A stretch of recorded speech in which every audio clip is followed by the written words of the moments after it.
Let's start. There's the window.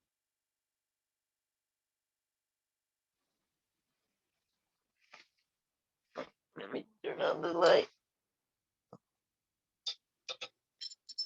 Welcome, friends, enemies, kind mothers.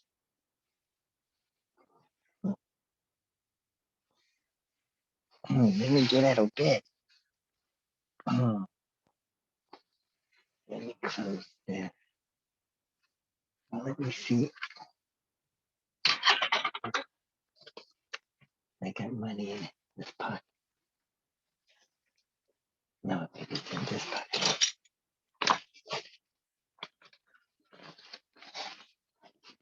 Oh shit. Not in there. Wait a minute. Mm-hmm. Oh.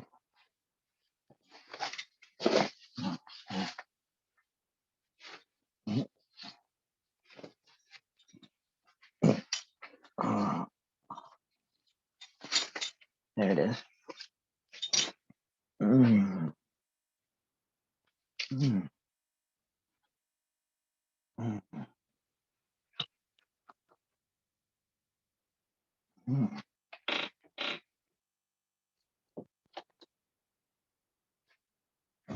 Mm. Luis is in the house. Welcome. How's it going? Good morning. How you doing, Jairo? Oh, cold. It's a cold morning. We're not in Florida anymore. Let me wear something warm. How come Mm-hmm. my phone is doing join the video? Oof. Now we're talking business. How is my dear friend Jairo? All right. Thank you. Are you still being oxygenated? No. That's it. No more Mr. Nice Guy.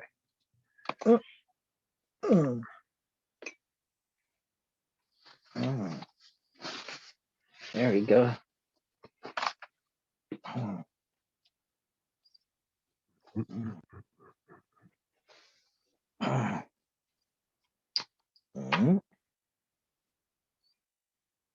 Yeah.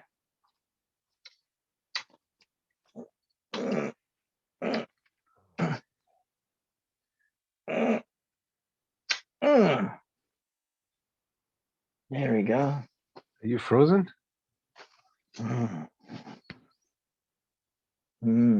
Frozen? I'm cold. You're cold. Oh. Man, you're looking good and healthy. You must have lost like 40 pounds.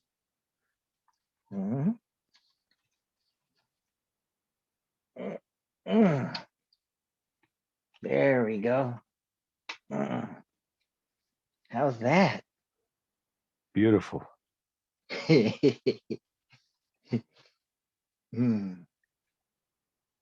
How's life in the fast lane? Life in the fast lane. Mm-hmm. Yes, it's very fast. It's already 50 days or so into the year already. Before you know it, it's going to be Happy New Year 2022. Again. God, it's too fast for me. And then we suddenly die. We must be getting old. We're getting older. What is the topic of the day?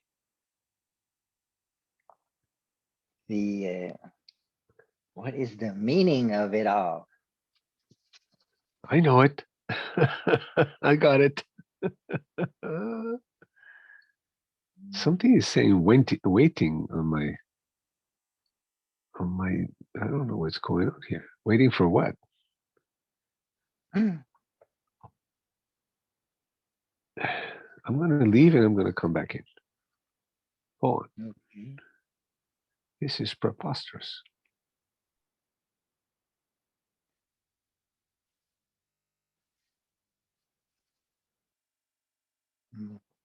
Oui. Uh, welcome, friends, enemies, Now we're talking business. mothers. Welcome, friends, enemies, kind mothers, And everybody in between. to wake up and think clearly. Where we wake up early in the Saturday morning to think clearly, Good morning, Rami. Good morning, critically, Luis. to think concisely, ethically, compassionately, wisely. Beautiful. We think, therefore we are.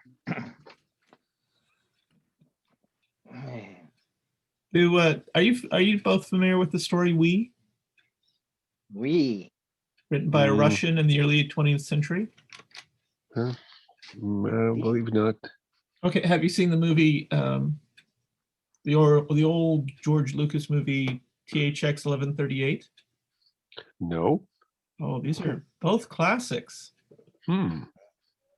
mm, mm, TSH 1138. Yes. I'll be back. mm, mm, mm. No, 38. How many THX 1138? TSH, I think you said.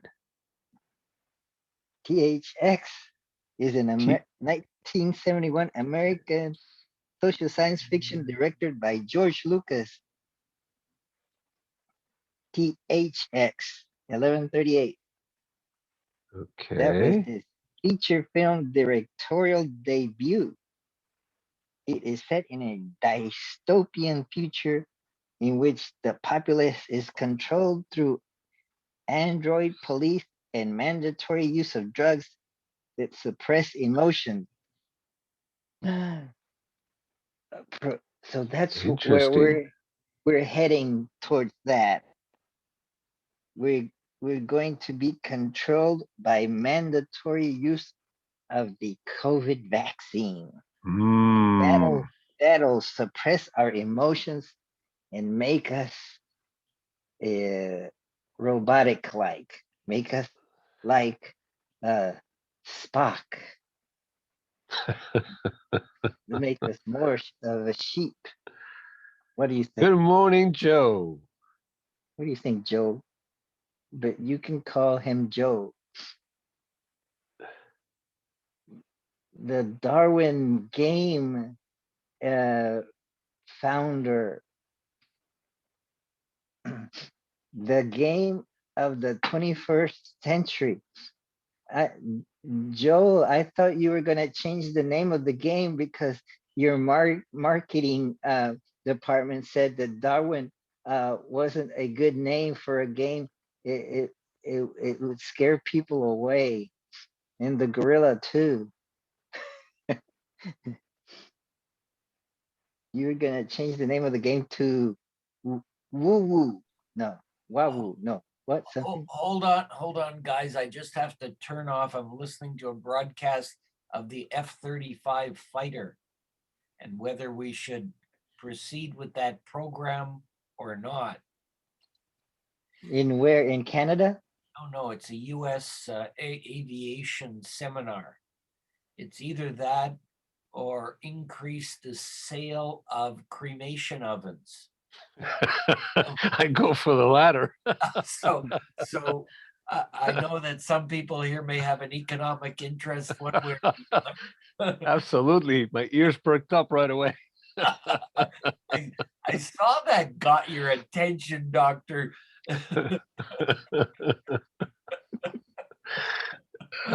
It's a humanitarian crisis, for heaven's sake. As a matter of fact, if we go on with the F-35, we're going to have to buy more cremators. We don't make those things to, make babies. No, we just make things to kill people. I thought those things were, self-cremating. I think it's not just a question of where the money is spent. It's going to cut into your existing business as well. I tell you what, the ultimate cremator is the F-35. You're right. How are you feeling, Jairo? Good, thank you. Good. You're starting to look a little better. You're even shaving. Now I'm the only one that looks like a bum. Well, me and Louise. I look like an old bear or a Greek shepherd. How are you guys doing? Doing good, doing good. How's Having fun. your Darwin game going? I Good, thought you good. were gonna change the name. Weren't No, you we've gonna change got a competition between PhDs. So we had a meteorologist who's from the University of Pennsylvania. He likes it. He wants to play it with his grandson. And I'm trying to get a cultural musicologist. So we'll have, how can you get a competition between a meteorologist and a cultural musicologist? I just thought that it rhymed so well, their specialties. And then we've got the one lady that's really going to be interesting. She's from a very religious Jewish background, but she's not practicing herself, but she's from Israel, Bar-Ilan University. Bar-Ilan is one of the top-rated universities worldwide. So I think she'll be a pretty tough competitor, but I'm having trouble coordinating. And then I have a neurobiologist from Japan. She's a really lovely lady, but it's 14 hours time difference. So just to schedule 15 minutes for two people to play and another 15 minutes to learn the rules. Anyway, it's interesting. Keeps me busy. That's for sure. With or without an F-35 to back me up. How's Rami today? Yes, he popped in and mentioned a classic film by George Lucas. And he said he was surprised we didn't know it. It was George Lucas's directorial debut. Which film was it? 1971. It was titled T as in Tom, H as in Harry, X as in Xavier. 1138. THX 1138. I never knew about it. I haven't heard of it either. Neither did I. Maybe I can find it on Amazon Prime and rent it for $3. Because there's another movie that called Soylent Green. Yeah, I've seen that. That one. Have you seen the movie Soylent Green? Yes. Wow, with Charlton Heston. Yeah. There's a product called Soylent. It's like a meal replacement, like a big thing of it's like protein powder, but it's a meal replacement. You mix it and then drink it, and you don't have to eat a meal. That cuts into Luis's business also. You're trying to take my business away. That's not right.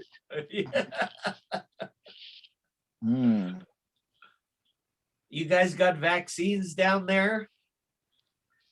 The old Mm. old folks do. Anyone over 65 or 65 and over, they get them. In Um, in in Florida, they're getting all the old folks. Hmm. But if the vaccine is designed to kill old folks, then then we wouldn't get our that business back. wouldn't that harm Florida's retirement community business? But it would Well, help Luis Del Pino's business. I Oh mean, yeah, yeah. I don't know. I hear a lot of talk on the news now about how this isn't going away by next winter either. No. They seem to be talking about longer and longer duration, especially in Canada. Now we have formally closed the border here for another month. So yeah, and the big squawk because they put in new regulations even for people coming back to Canada. They have to quarantine in a hotel for at least 3 days, and causing a lot of struggles for people trying to get back in the country. So no one sees an end, and the governor or the premier of our province has said, look, I don't care what you say, I'm not putting anybody's life at risk here. I mean, our infection rate is about a third of the US's, and our death rate is about half per capita, but we don't have vaccines. This meeting is being recorded. One ounce of prevention. Yeah, well, I guess that's what they're saying, and that's what they're doing, which I don't disagree with, but it still presents hardships for certain people, a lot of them apparently. Yep. Yep. mm.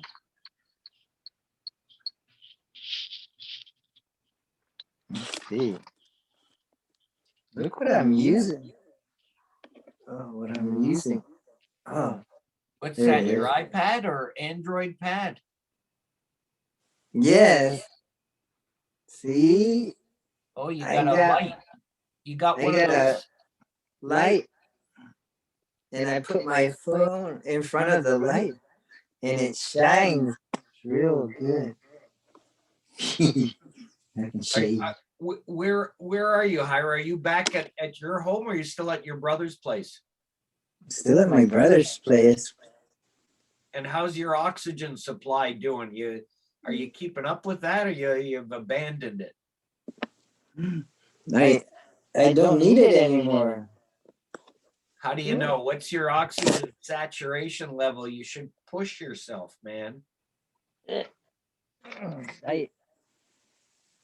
I called them to pick up the oxygen equipment to take it away.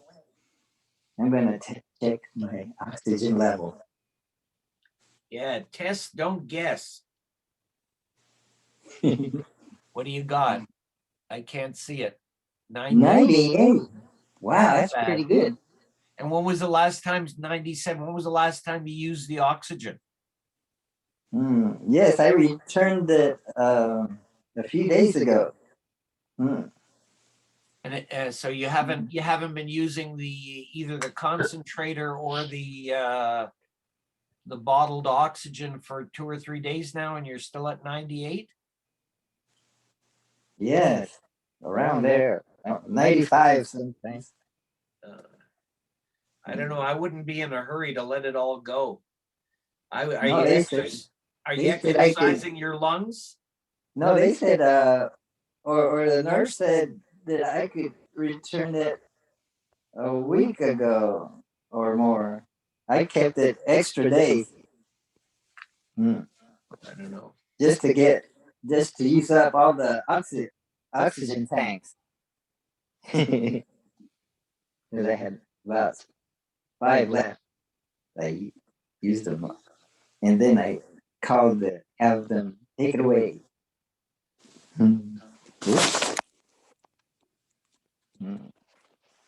So who else is checking in the mornings? Just the 2 or 3 of you? How was Rami's lecture? Yeah, Rami was there. Rami will be back. Did you go to Common Sense the other day? Common sense. No. No, wasn't that the pamphlet, John Payne? No, I forgot about that. Uh-oh. Uh-oh. Common sense. Teacher's gonna The- mark you absent. Rami's gonna kick me out.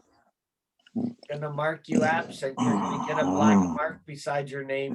You'll have to go back on the oxygen tanks. Uh-oh. So we got no vaccines up here in Canada. We're hoping to start vaccinating everybody over age 80 in March or April. It's really bad. It's a big fiasco everywhere. Yeah. Big talk, little actions. Yeah. But, you know, when you think about it, you know, vaccinating millions of people in a short term, that is a cluster, no matter how you look at it. And Yeah. knowing human beings, you know that somebody's going to drop the ball somewhere. Oops, I didn't think of this. Oh, but was I supposed to check that box? Yeah. Now the plane is not leaving now.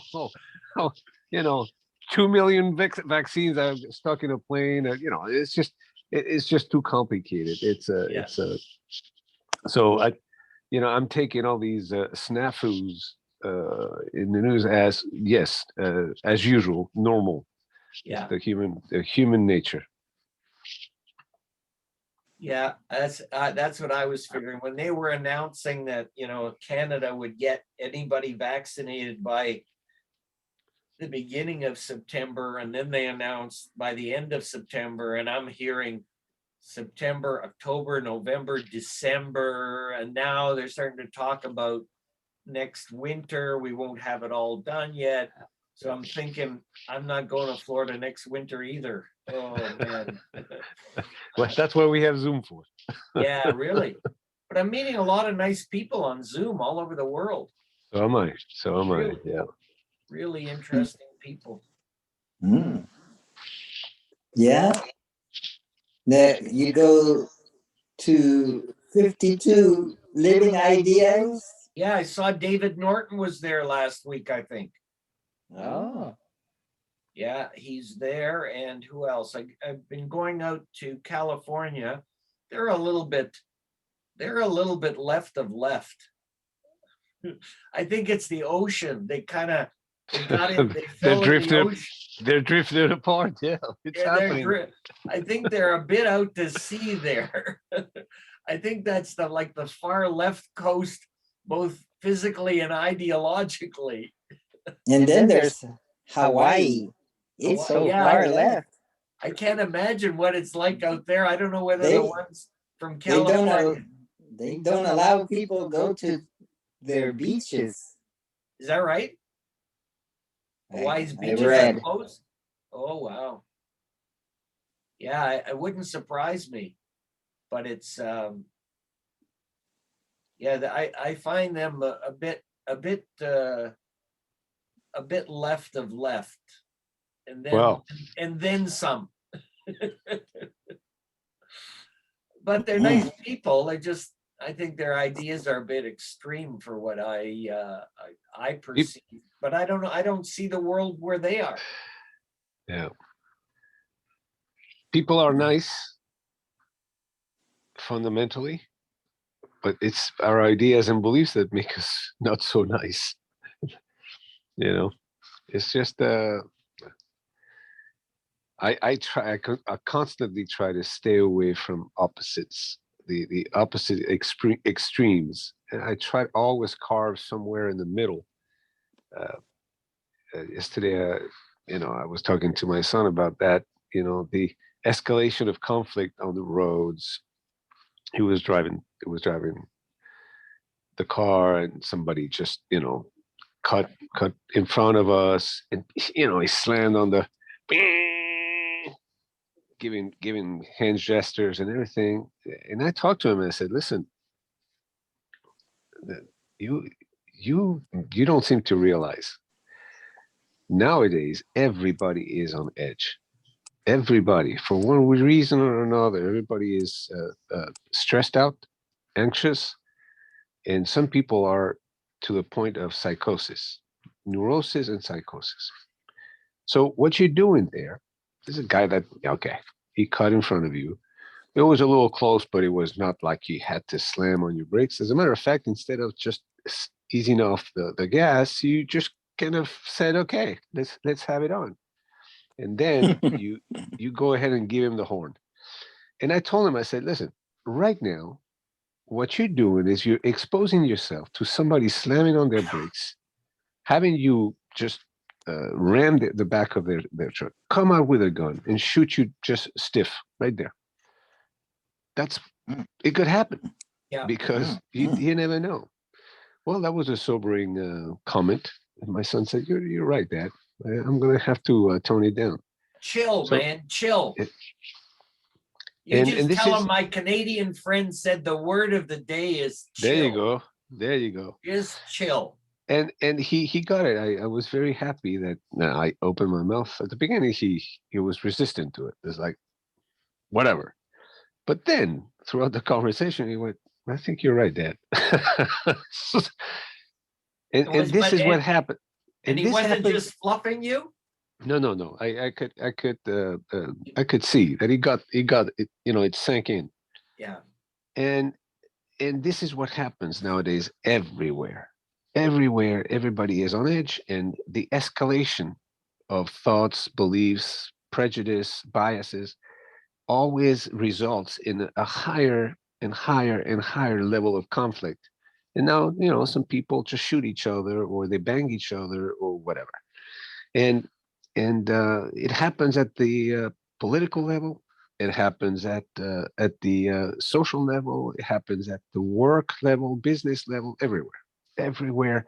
I can feel it. I can feel the tension wherever I go. Two old ladies, at the grocery store with their carts, they look like Fittipaldi and just like, you ran in front of me. I was going to get my butter, and this bitch over here, parked her car.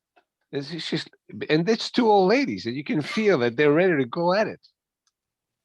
That's what's happening. That is what's happening. The media is exacerbating that, but it's so much easier to give somebody shit online because you're not right there.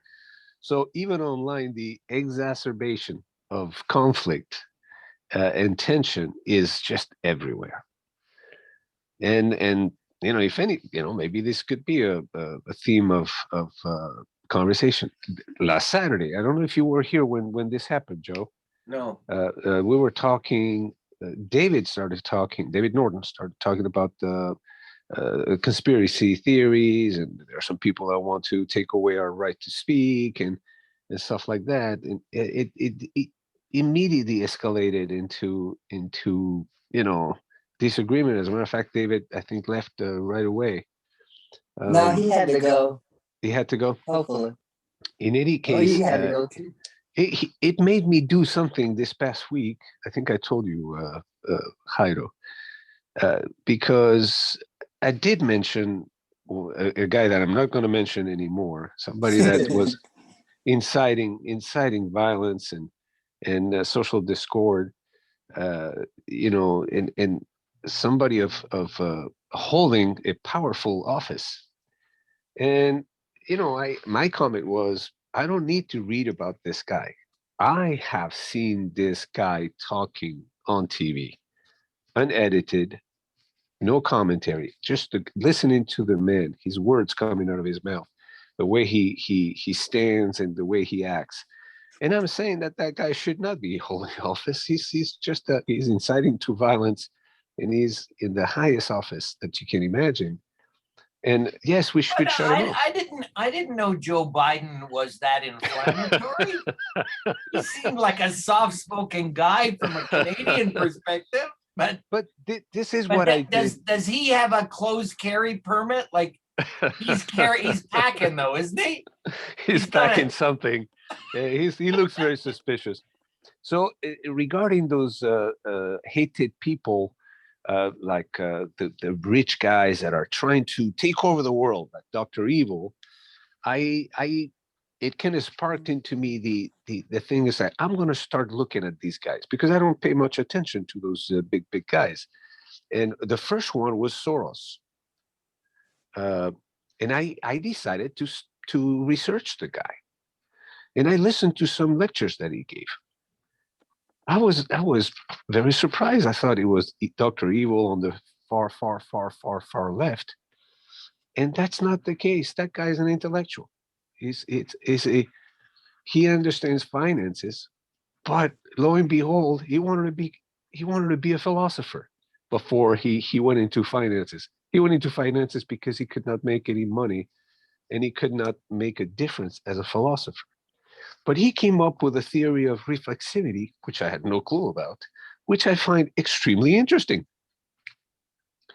And so those guys that reputedly are, or, they are the Dr. Evil of the 21st century, you listen to the man himself, which is the important thing. That's what I said. I said, I don't need anybody to tell me about this guy, that guy, or the other. I don't know about these theories of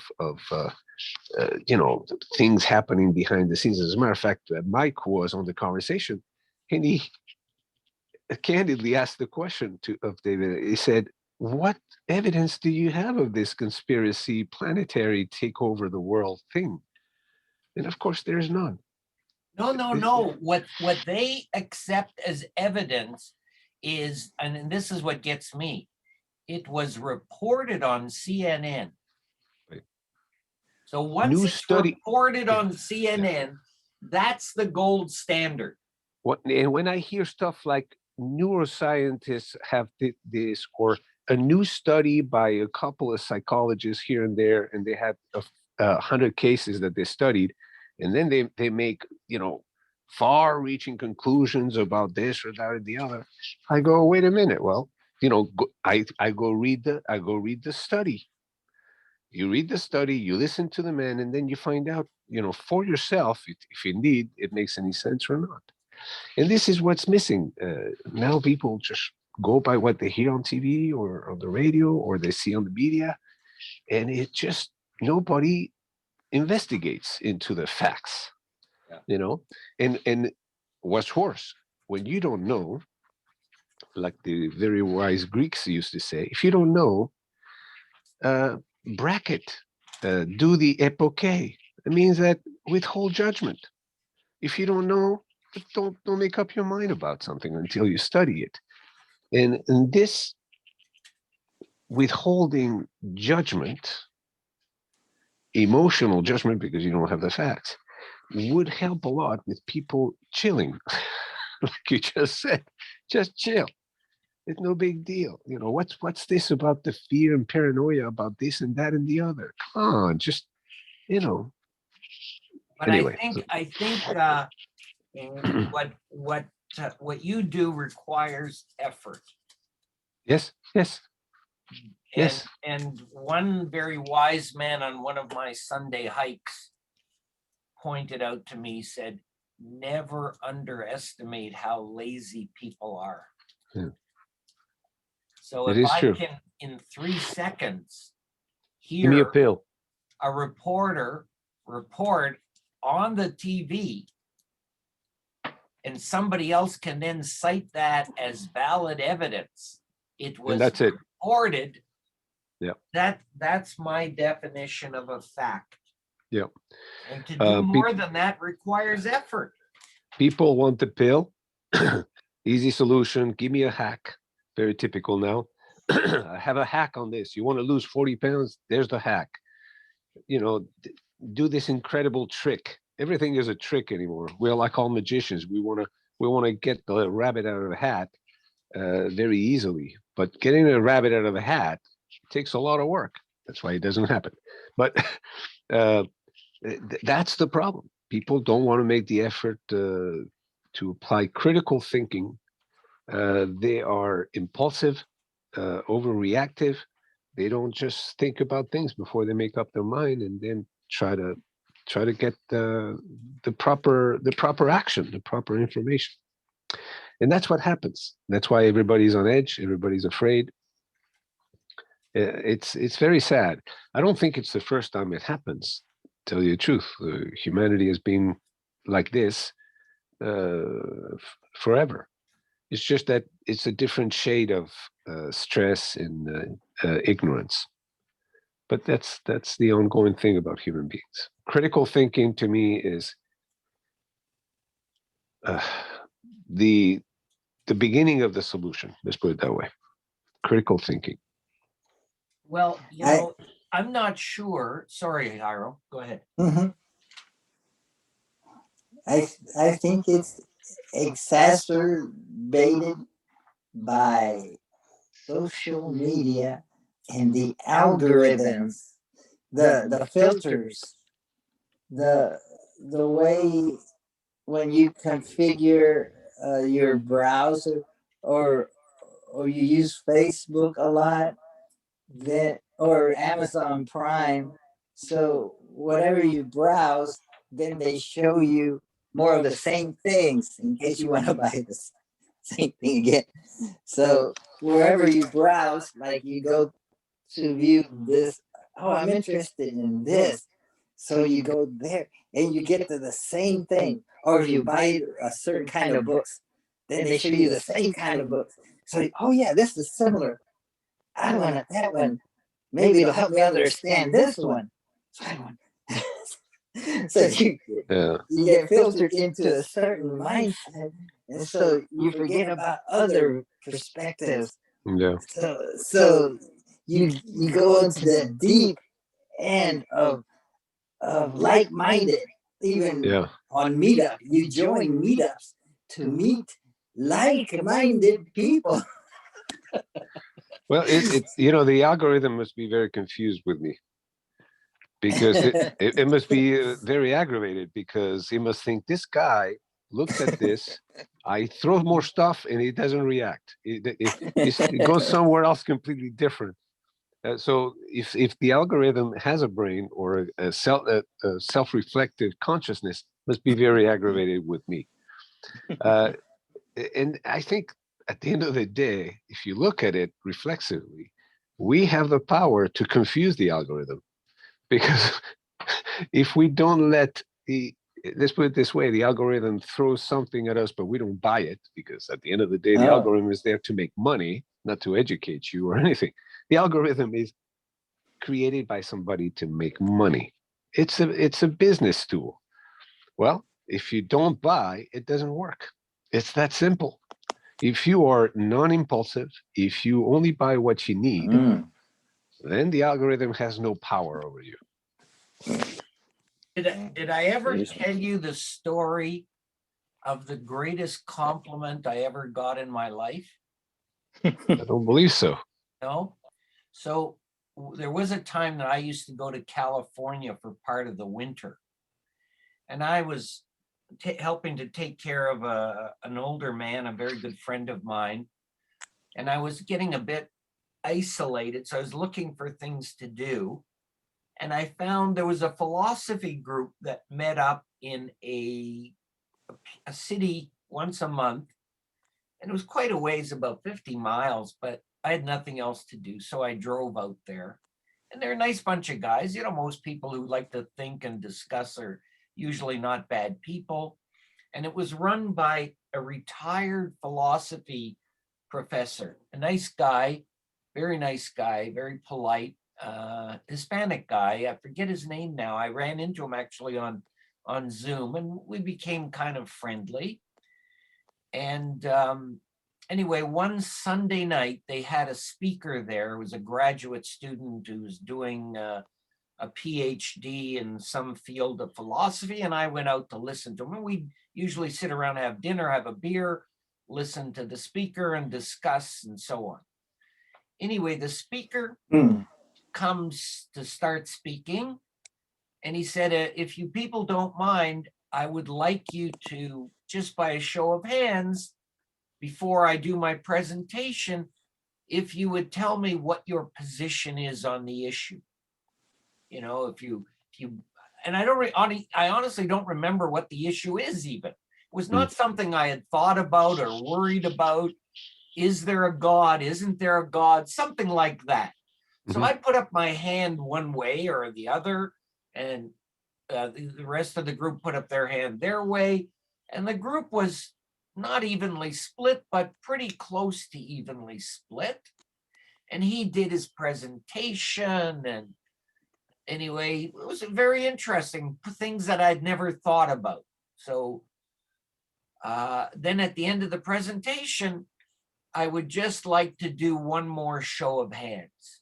And he said, is there anybody who has changed their mind in any way as a result of my presentation?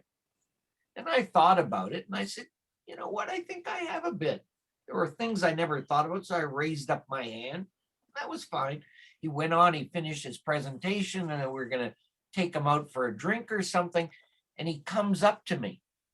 There was like 15 people there. And he said, I just want to shake your hand. And I said, you want to shake my hand? You don't know who I am. I didn't give a presentation. I don't even know if I commented during the presentation. Why do you want to shake my hand?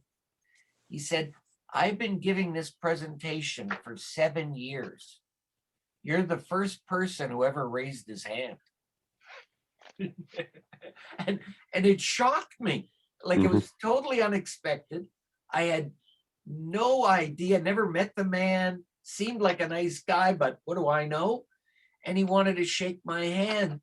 And it reminds me of that phrase that says, the beautiful thing about having a mind is you can change it. Absolutely. And, Absolutely. and the more I thought about it, the more I became flattered by his coming over to shake my hand.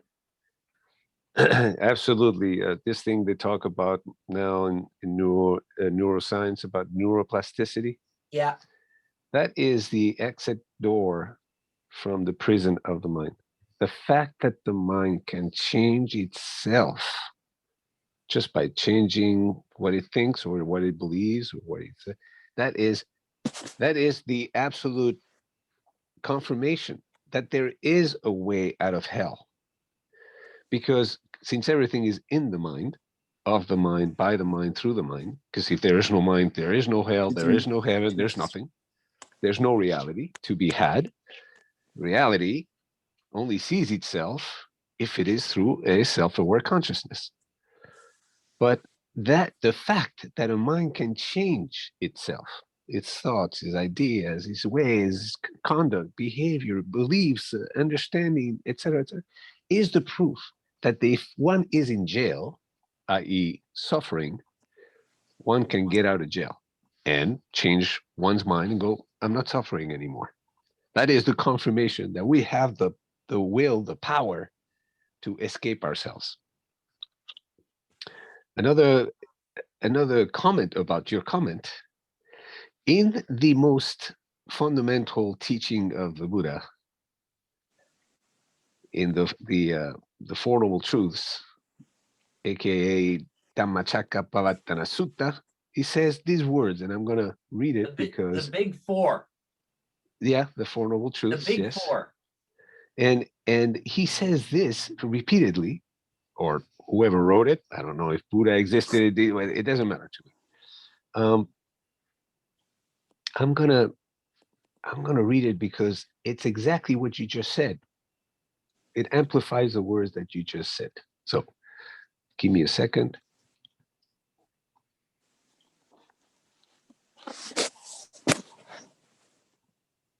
Here we go. And this is repeated throughout as the Buddha supposedly becomes aware of being aware.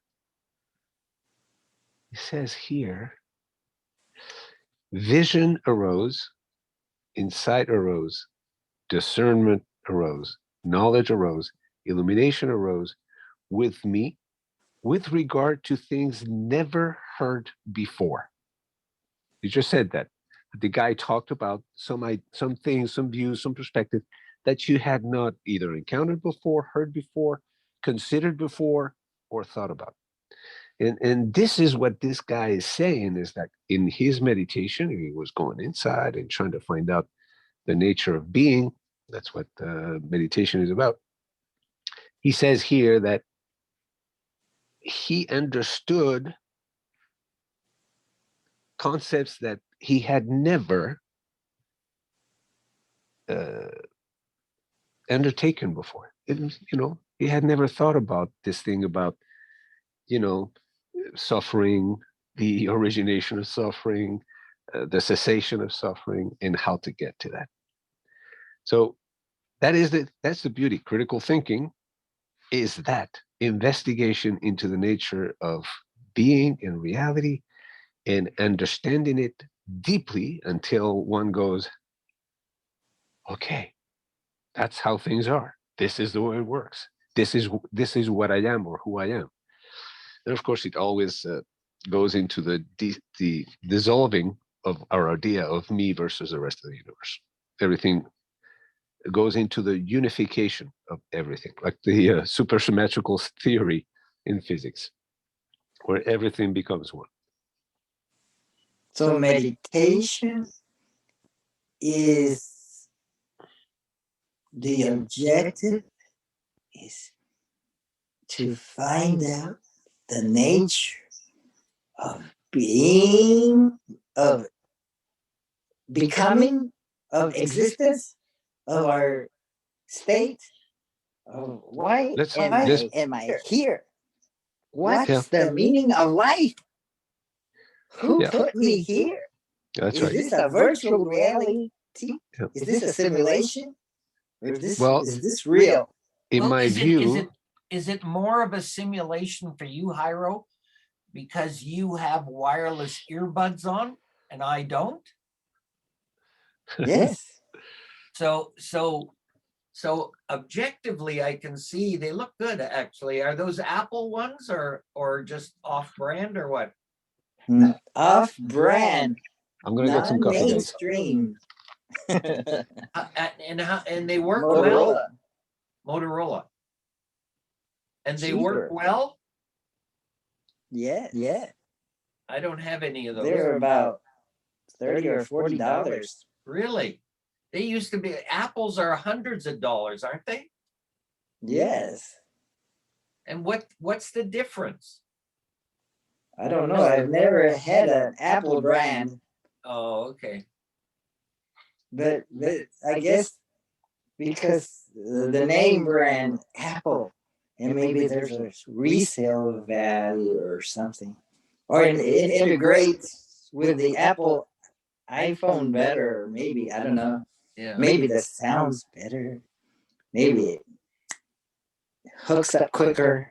I don't know. Something. They have the, what is it called? The what is it? iPod? No. What for the ears? What do they call it? Earpods, I think they call them. Earpod. Whatever they're called. There's a version that's pro. That's even $250. 10 times the price. I got to get a new computer. I'm trying to figure out whether to get this new. Everybody's raving about this new chip and how powerful it is, and they're bringing their price down. Big decision. Big decision. Is it a tablet? No, it's their. A They desktop. call it their mini, a little desktop. It's like a little brick, and you hook up everything to it. Apparently, if you've got a Costco membership, you can get it for $600 or $700. Is it a Windows 10 computer? No, Or it's To an you Apple. guys. Apple. A Mac? Yeah. I've spent too much time figuring out Mac to start on Windows now, and a lot of people were losing. I've been in a lot of Zoom meetings. Apparently, they had some kind of an update to Windows 10 this week or last month or something. And then all the video cameras stopped working. So a lot of guys got them working again, but a lot of them can't. They can't figure out some settings to the camera drivers or stuff I don't understand. You know, that's a virtual reality, and it's a dream. The realm, what is it? electronic sphere can be metaphorically compared to our biosphere, our biocomputer. So, except that perhaps in the computer world, the user is separate from the tools. Then we could think of our very subtle mind as the user, and then our body and our surroundings is the computer that we're controlling. And we could think of little icons, like actually what we're doing with computers is simulating our reality. Like we have on the computer desktop the trash can or the recycle bin or whatever we throw files in it to so that's an icon. That's a tool and it has a certain function. So in our real world, we have an actual trash can and we throw paper in it and throw it. So we could treat that, the real thing, as an icon also. So then there's the virtual reality games that you put on this thing, and then after a while you get used to it, then you can't tell the difference between that and the real world, and with gloves and things. So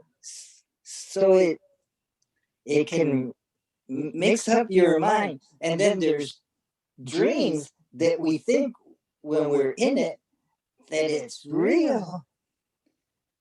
But interestingly, is when you're dreaming, is it possible to know that you're dreaming while you're dreaming? That would be interesting, because if you knew that you're dreaming while you're dreaming, you might be able to do some interesting things and play around. I haven't done that yet, but that's a practice of lucid dreaming. Actually, Jairo, mindfulness,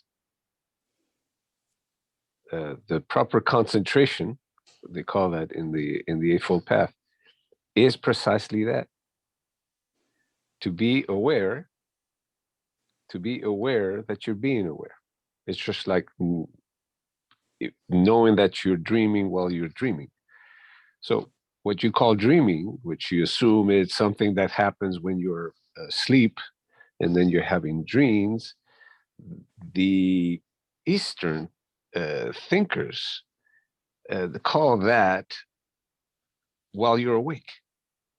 Knowing that you are awake but you are dreaming is the being able to see through the veil of perception, of fabrication of the mind. That's exactly what you're talking about. So it can be done, but you have to change your idea, your beliefs about what it is that you do when you are conscious, when you are awake.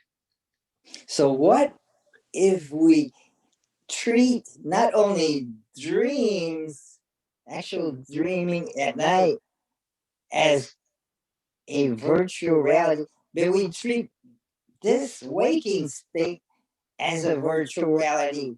There you go.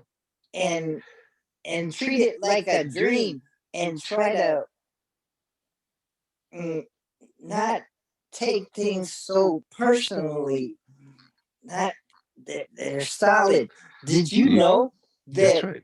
if the 7.7 billion people on Earth, their bodies, we eliminate all the space between the atoms, we could put them all in a sugar cube, or it's the size of a cube. All the atoms, we could squash them, get rid of all the space between atoms, between electrons. They could fit in a sugar cube. It'd be very heavy. sugar cube. You said something very Yeah. interesting, which was to de-rigidify the mind.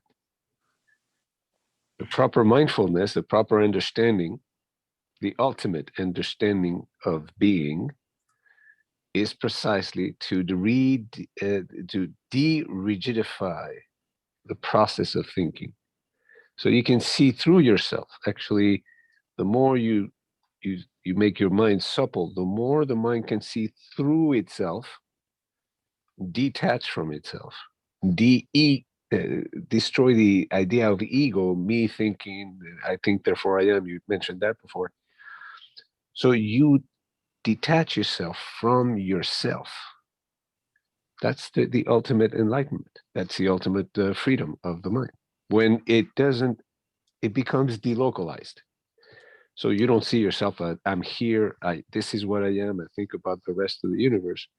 You delocalize yourself, and then you know that you are the center of the universe. You are the universe thinking about itself, seeing itself through this specific consciousness, which is no different than any other consciousness, because every consciousness is of reality thinking about itself. The only difference is aspectual, historical, traditional, cultural, etc., because each mind is born in a different set of factors. But essentially, each consciousness is the organismic tool through which the whole, i.e., the cosmos, the universe, the bulk, whatever you want to call it, is able to see itself, behold itself, with a certain degree of clarity and precision. But is that whole scanning all 7.7 billion minds, consciousnesses, like this,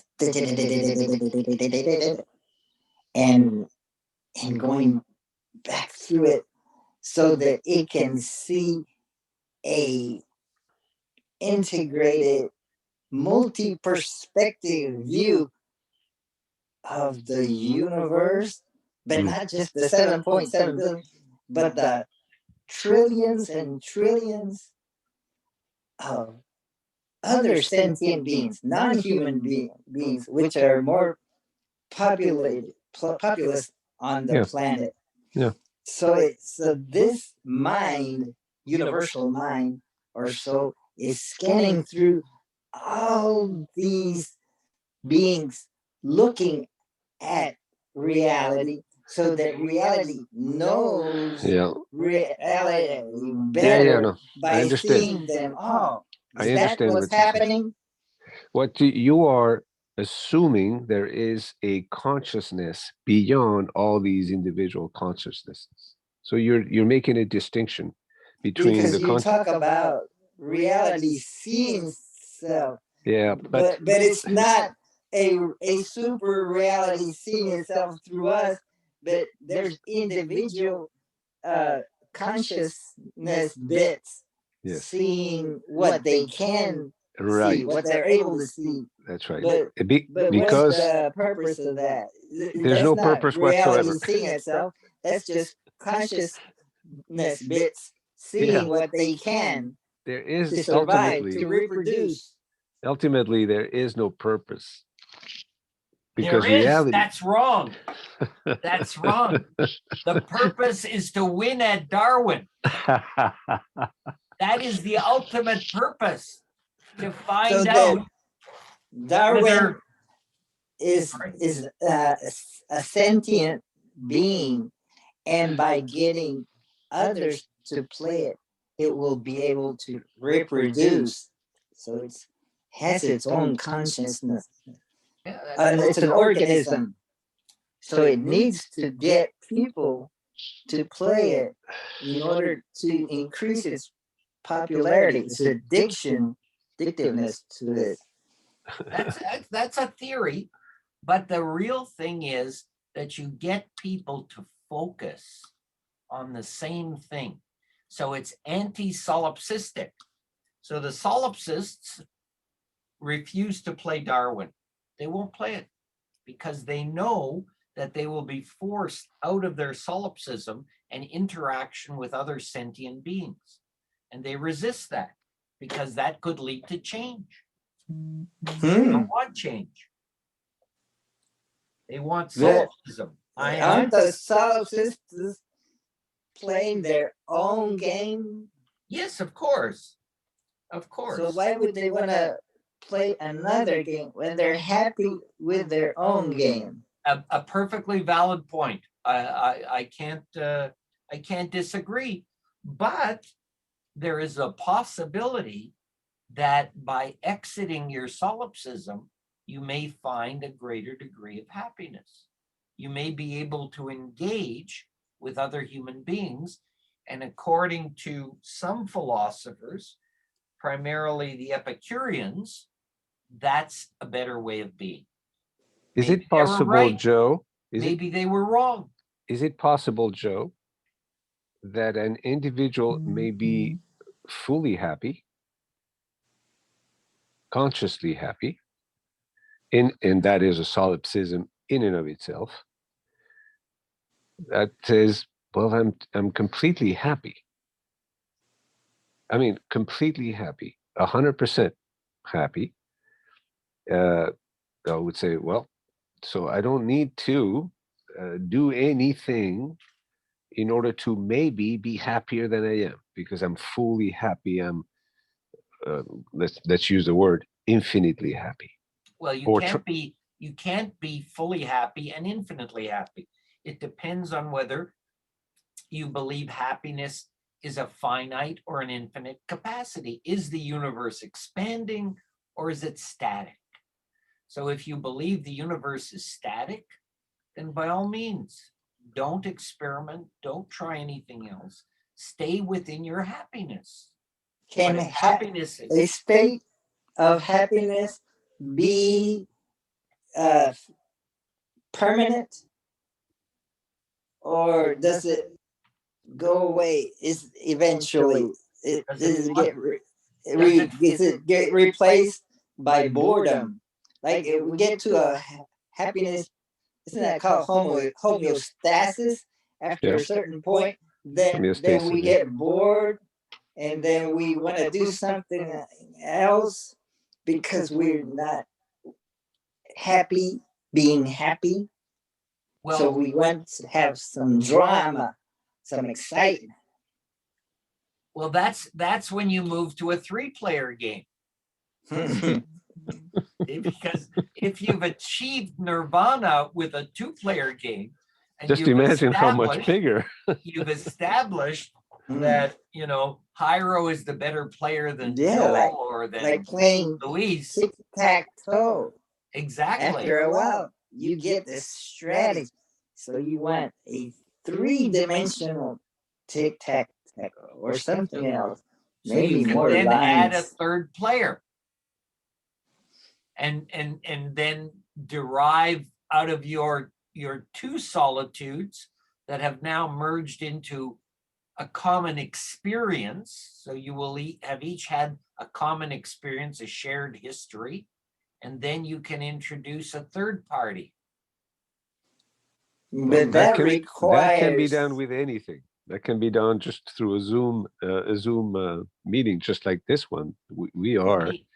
Anything can be done in any way. That's right. Once one has a pre-designated belief system that they're not interested in changing or reviewing or cogitating on, it's like the ancient rabbis said, when someone says, I think thus and such, all discussion begins. When someone says, I believe thus and such, all discussion ends.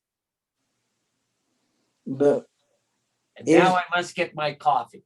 If 3 is better than 2, then why not have the Darwin game be a threesome from the start?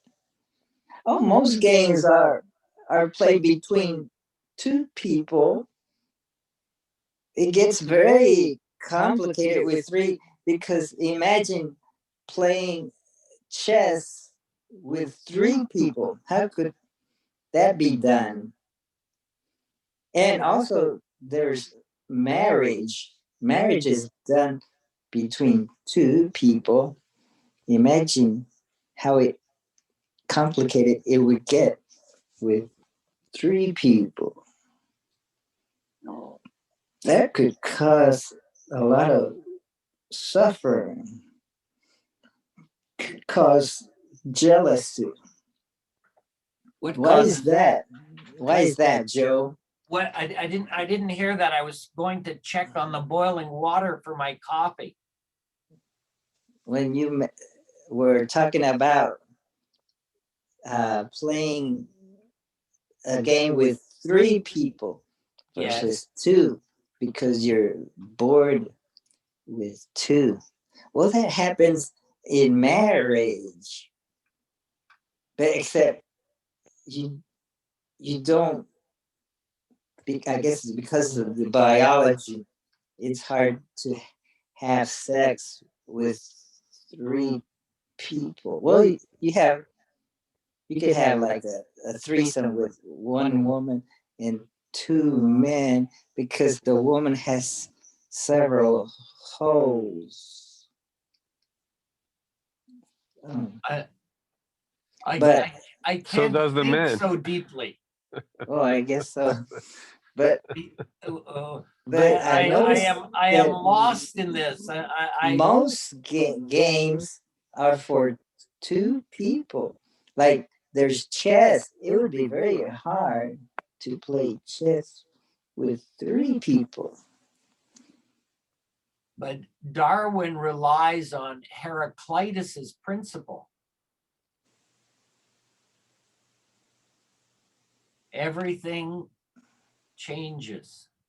Nothing stays the same. So I guess Darwin And Buddha. allows the possibility of having more than two, because you take turns and you can just give the third person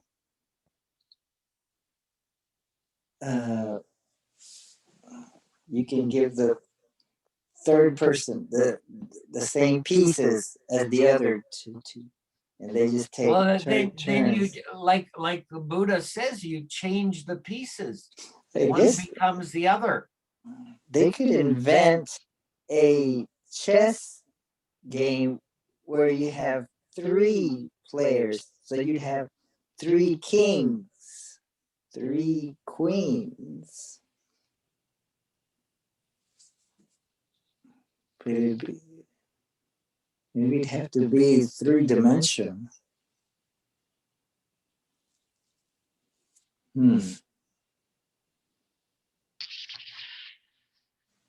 But you have to have rules, don't you? What rules do you have? Rules. When you take turns, when there's two or when there's three, each player gets a turn, right? Usually. Yeah, and that's described as a strategic game criterion that you must play sequentially.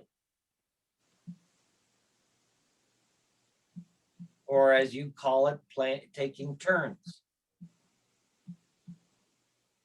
But the first step is to find the players.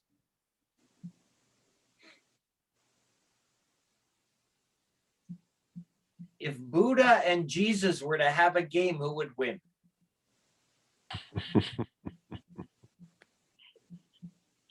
The hell if I know.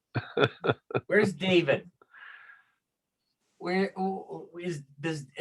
happened last week when I missed that? What is it? A very tense. It just escalated all of a sudden.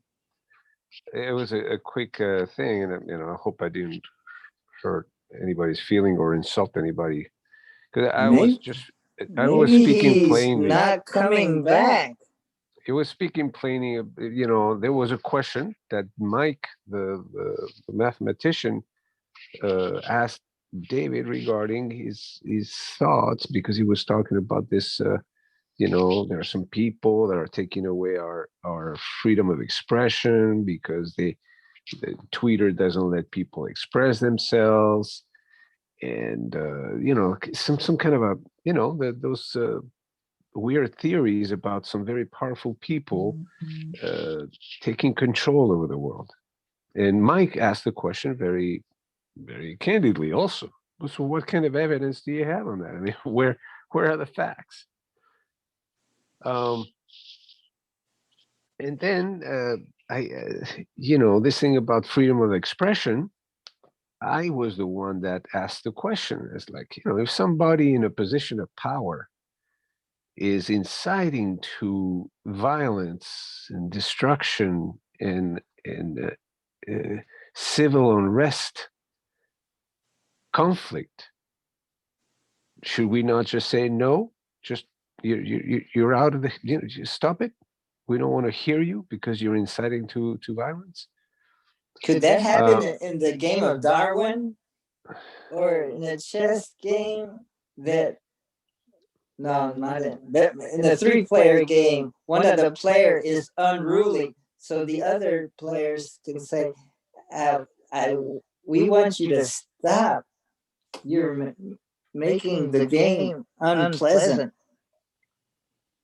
Well, you know, I don't know. In the beginning, you have to start with an agreed set of rules. So Luis started his explanation of David's upset by a presupposition, in my view. If a player is inciting, so if is a hypothetical to begin with. We don't have a phenomenon to discuss objectively. We're dealing with an imaginary happening. And what does it mean to incite?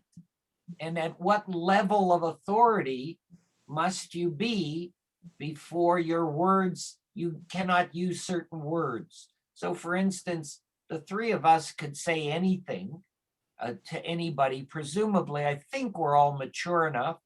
You know, if you both said that I was an imbecile and everything I said made no sense, maybe I'd be hurt, maybe I wouldn't. Maybe I'd privately think to myself, look at these two guys. They think I'm an imbecile. You know, have they looked in the mirror recently or whatever? But that would be a function of my private mental experience. I might not wish to engage you in conflict and let you know that my opinion of me is so little valued by me that it doesn't offend me. Similarly, when I make my jokes about you know, various religious or philosophical points of view, you may be thinking the same of me, or you may be very compassionate and say, oh, he's just unlearned, he hasn't understood the 4 words in the famous ancient language, so he's ignorant, and we can just wait and hope that time will pass and he won't be so ignorant. But in Darwin, it's simple. People have made an agreement. There's a contract. Do we need an additional contract to describe the words that people can use during the conduct of the game? There's a very focused attention on a specific task. It's my turn, it's your turn, it's Luis's turn, but many people can't stand that much discipline. And I have to see if my coffee water is hot yet.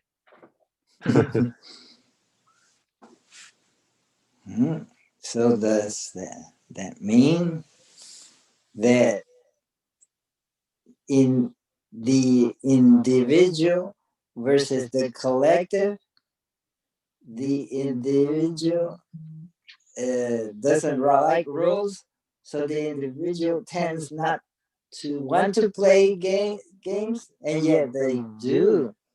Maybe they want to play games where they win, where they feel like they're winning. Yeah, The antisocial is the guy or the gal that wants everybody else to follow the rules, but they don't want to. So they want to, they want to have it both ways. I want to be in a collective that follows rules, but I don't want to follow the rules. And of course, that cannot work well, because then you have an antisocial behavior where you are disrupting the game that is played at the collective level. That's why I say that incitation to violence, tension, discord, lack of compassion, et cetera, should not be permitted or should be shunned um, at all levels. It doesn't matter if you're the president of a country or if you are the guy that cleans the bathrooms in a building. So that's the first one. The first one is nonviolence, non-conflict. Everything needs to be resolved through dialectical engagement. And we have to be able to agree to disagree, and that's why we need a democracy.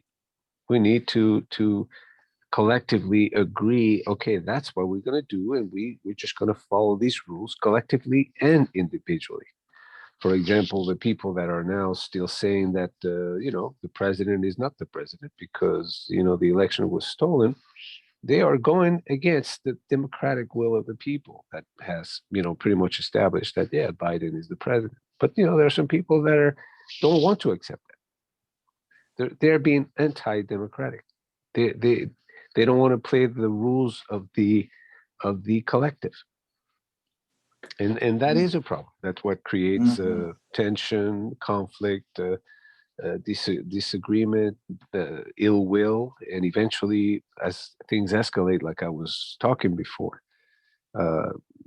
confrontation, physical, verbal, or bullet-wise.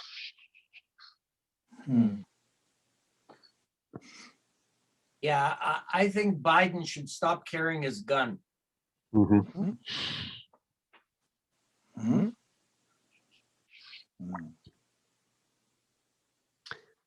We are a mess. We are a human mess. It is already 8 o'clock, my friends. That means I'm going to turn into a honey. You have to go eat breakfast? No, I already had breakfast. That's the first thing I do in the morning. I break the fast. I break the fast from 8 hours of sleep. And how do you break fast? I typically have cereal, healthy cereal, low sugar, high fiber. Like muesli? Yeah, stuff like that. Yeah, or bran flakes or stuff like that with some non-animal protein milk, which could be almond, cashew, rice. What else is there out there? Soy. And so that's, I have a big bowl of that, and I have a couple of coffees, and that gets me ready for the day. Wow. Yeah. I haven't had breakfast yet, and I'm burping. I cannot wake up and not have breakfast right away. Wow. I wake up hungry. I wake up hungry, ready to eat. And what time do you wake up every day? Between 4:30 and 5. Wow. Every day. What time do you go to bed? 8:30. Oh, Wow. Okay. I have the chicken schedule. The sun goes down, I go down. The sun is up, I go up. Wow. But then in the summertime, you stay up longer, wouldn't you? Oh, I pull the curtains.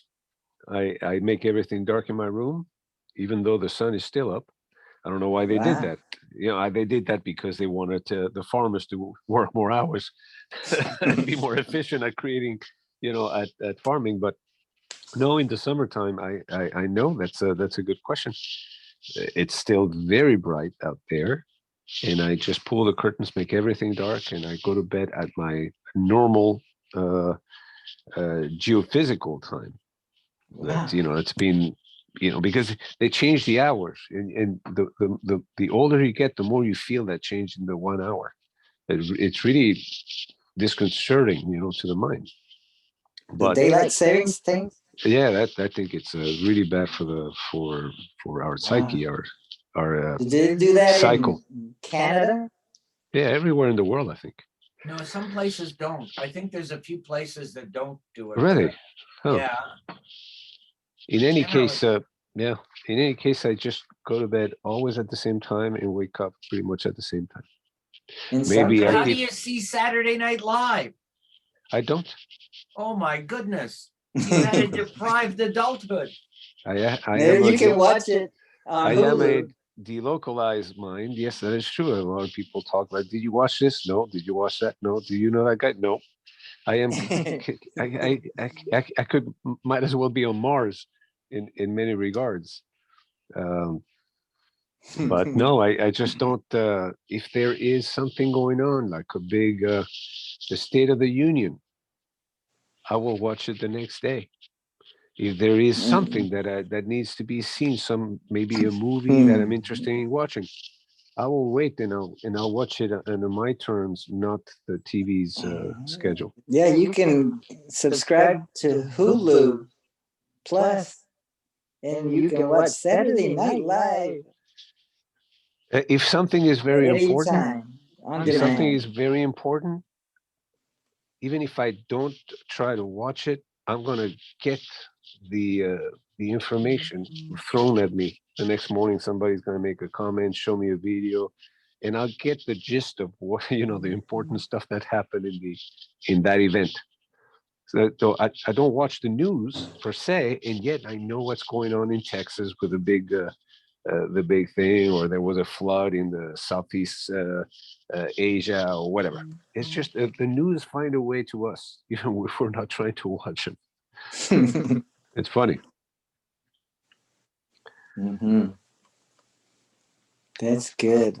I'm gonna try to go to bed earlier and wake up earlier In throughout in the my day, the week. in my worldview of this transversal thinking, which makes the bridge between conventional thinking and non-conventional thinking, the establishment of routines or rules, like you were saying, Joe, is part of the deal. Basically, you are the master and commander of your own life and your thoughts and the information that you get, what you watch, who you talk to, what you do. If you work here, you work there. If you spend or you don't spend, or whatever, and that applies to everything. Brushing teeth, doing flossing, what you eat, how you eat, exercise, everything. So it's a constant self-control of your will to do and your creativity and everything. So you become less of a robot. Colin Wilson in his beautiful book, The New Existentialism, talks about how the man is 50% robot and 50% creative, human, free to act or willful. And if we're not careful, we fall into the automated, doing things without thinking them, mindlessness. While if you go onto the other side, the creative, willful side, you constantly are mindful to what you're doing, why you're doing it. You're in full control. It takes a lot of work. Like you said before, Joe, people are lazy. They're lazy. They don't want to make decisions. They want everything to be on automatic. Give me the pill for this. Give me. There's a great movie that shows that Wall-E, a Disney movie, a dystopian movie about the future where everybody has to leave Earth because we scorch it, and they are in big cruises, like a big cruise boats, but in this case they're in space, and everybody is way overweight. They don't do anything. I mean, they take the idea of this modern society to the fullest. Everybody is drinking soda, watching TV constantly. They're completely on automatic. They don't do anything. They just drink, eat, and go around in little automatic chairs. Ooh, they're ballooned up. They're completely big. There's like big, fat, obese people. Their thought is so shallow that it's funny because of course it's a Disney movie, and that is man, a typical run of the mill human being on automatic. Yeah, I'll go to work. How Eh, how you do know, I get out of automatic? Should I critical brush thinking. my teeth with my left hand? You can't if you want Do to. things That's what you a do. little bit different every day. Take a You different route to work. You take control of your own control. You take control of your own mind. You do things because you want to, not because you have to. As a matter of fact, there's another beautiful psychological study of the theory of self-determination. This goes to the core of self-determination. It's like I do something because I want to, because I studied it, because I decided, and I do it because I want to. I'll brush my teeth because I want to brush my teeth. Why? Because I studied the science and brushing your teeth is good for you. So I brush, et cetera, et cetera, et cetera. You do everything in a willful, deliberate way. And that's my worldview. I'm constantly, you can say some people look at that as being so intense. Why are you so intense? Why do you have to go to bed at 8 or 8:30? Well, because I want to. Now, that doesn't mean that someday I will go to bed at 10. I can break my own rules, no problem. I am flexible in my own inflexibility. I'm flexible in my own schedule. I am in full control. I am the captain and commander of my ship. And that sense of willfulness, decision, concentration is the Eightfold Path. Right view, right effort, right livelihood, right intention, right concentration, right mindfulness, and right ataraxia. Right Samadhi. habits. Huh? Right habits. Right habits, because So the fall habits are. into a habit and don't think about it anymore. Because you're in control, you've made it a habit. I was But talking to my son yesterday. I have to share this with you guys because it was kind of an insight for me. A lot of people in their automatic way of being a robot, they are compulsive about things. A lot of people have this problem with addiction, compulsion, lack of control. So their behavior is not dictated by their own mindfulness, but it's dictated by the impulsivity, the cognitive side of their being, and they do things because they cannot help doing them. That's how you wash your hands 50 times. That's OCD, complete OCD. And wow. and I say this is something that came to me, that maybe a good therapy would be to use that OCD uh, predisposition, because some people are more disposed to impulsivity and obsessive compulsive behavior or thinking.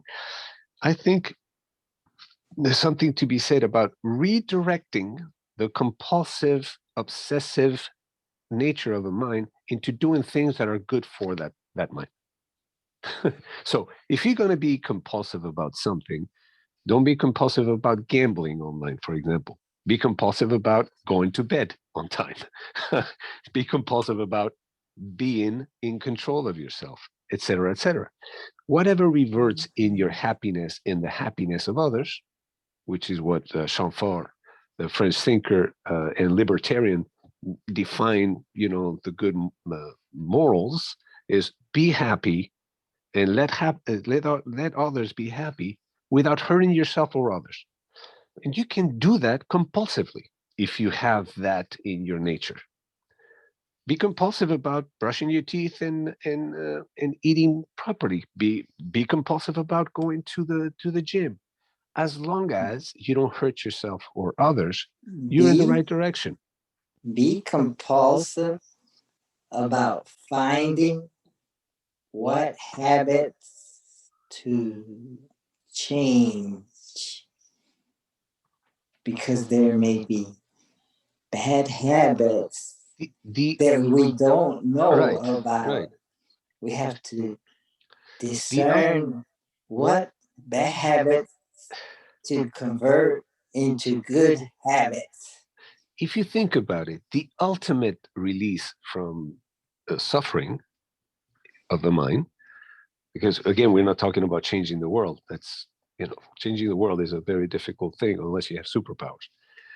But we do have superpowers regarding ourselves and our mind. I think the ultimate freedom, the ultimate release of the mind from itself is being able to do the good things, things that revert into our happiness and the happiness of others without hurting ourselves or others, without being subject to our own compulsivity or our own automated, the automated part. Let's put it this way. If we can do the right thing without being compulsive or impulsive or obsessive about it, that's the ultimate nirvana. That's the ultimate freedom of the mind. We're not afraid of anything. We do the right thing because we know, because we have the right view. And so the whole life experience is a process of doing the right thing for no good reason. Just because it feels good, because it's good, because it feels good to be healthy, it feels good to be creative, it feels good to get along with people, it feels good to be kind, to be amenable, etc., etc. And when you do that without having to force yourself to do it, it becomes like a natural nirvanic feeling, ataraxic feeling about life. So the key is to watch a habit and over time and investigate to see if the habit is causing suffering or harm to oneself and others. And then we say, this I'm not going to do that. See? Maybe I should change it. The Kalama and Sutra. Find habits that are beneficial for yourself and others. That's exactly the Kalama Sutra. The Sutra to the Kalama says exactly that. Don't go by what they tell you. Don't go by this master or this teacher or this PhD guy. Don't go by everybody agrees upon. Go by Luis Del Pino. No. Go by what you see is good for yourself and others, that creates happiness, creativity, humanism, good stuff. And then you do that, and you don't do anything that creates the contrary of that. So you decide after proper examination and stick with it.